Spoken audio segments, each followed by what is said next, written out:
सड़कों पे है।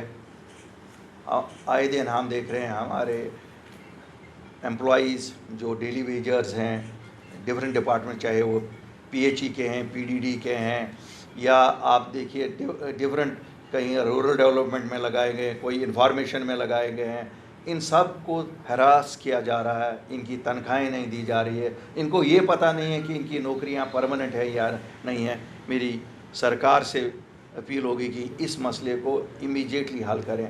ये देखें इस पेंडेमिक में इनके घर कैसे चलेंगे। ये लोग आज भी ड्यूटियों पे आ रहे हैं और हम देख रहे हैं जब ये पीडीडी का लाइनमैन पोल पे चढ़ के शहीद हो जाता है, इसके घर वालों को उस दिन पता लगती है ये तो नौकरी ही नहीं लगा है। क्यों? वो घर से सुबह निकलता है, रात के 2 बजे वापस आता है, इसलिए कि वो हम सब लोगों की खिदमत करे, लेकिन जब उनके साथ हादसा होता है तो उनकी नौकरी भी नहीं है। तो गुजारिश यही होगी सरकार से, अपील की इस पे फैसला किया जाए। हमारे सेल्फ हेल्प ग्रुप्स थे, इंजीनियर्स, बदकिस्मती की बात है 10 साल बाद इस स्कीम को 12 साल बाद बंद किया गया बजूम से कलम। और जो ब्यूरोक्रेट्स ने ये डिसीजन लिया है शायद उनको भी ये मालूम नहीं है उन्होंने क्या डिसीजन लिया है। चलिए, अगर उनसे गलती हुई है, there is never too late, they should look at it and see that these engineers who have opted for being employers than the employees, they should be again given back the incentives which were offered to them as self-help groups. हमारे medical assistants की training लोगों ने की है, क्योंकि before we became a UT यहाँ हम medical assistants की ट्रेनिंग कराते थे। कोई 20,000 लोग हैं, इनको ना सर्टिफिकेटें मिल रही हैं और इनको कह रहे हैं आप you are not entitled for licences.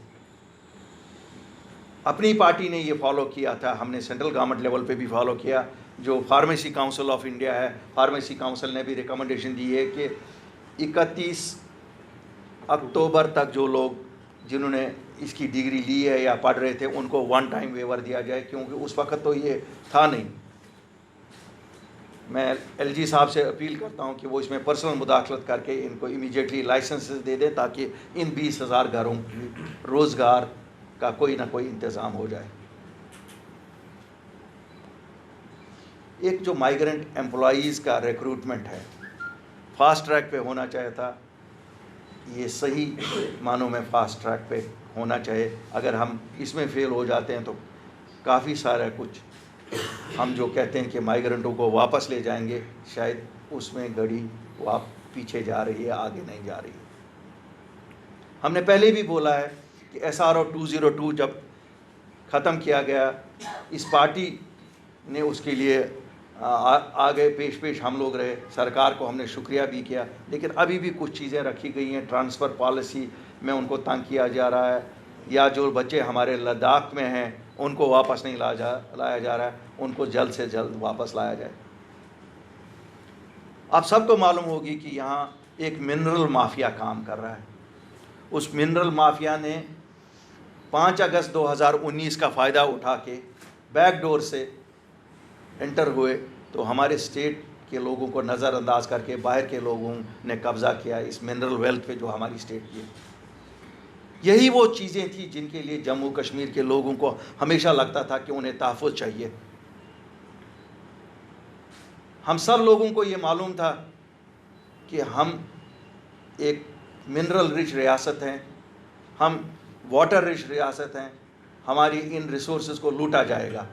बदकिस्मती से शुरुआत ही लूटने से हुई है, चाहे वो पानी हमारा लूटा जा रहा है या हमारे रिसोर्सेज मिनरल रिसोर्सेज लूटे जा रहे हैं। लास्ट टाइम प्रीवियस एलजी साहब ने कहा था कि हम पंचायत को दे देंगे। इतनी पंचायत, 50 ब्लॉक, क्या मजाक है? किन के साथ हम मजाक कर रहे हैं? उनके साथ जिनको हम कह रहे हैं कि हम स्ट्रेंथन डेमोक्रेसी को ग्रास रूट पे करेंगे।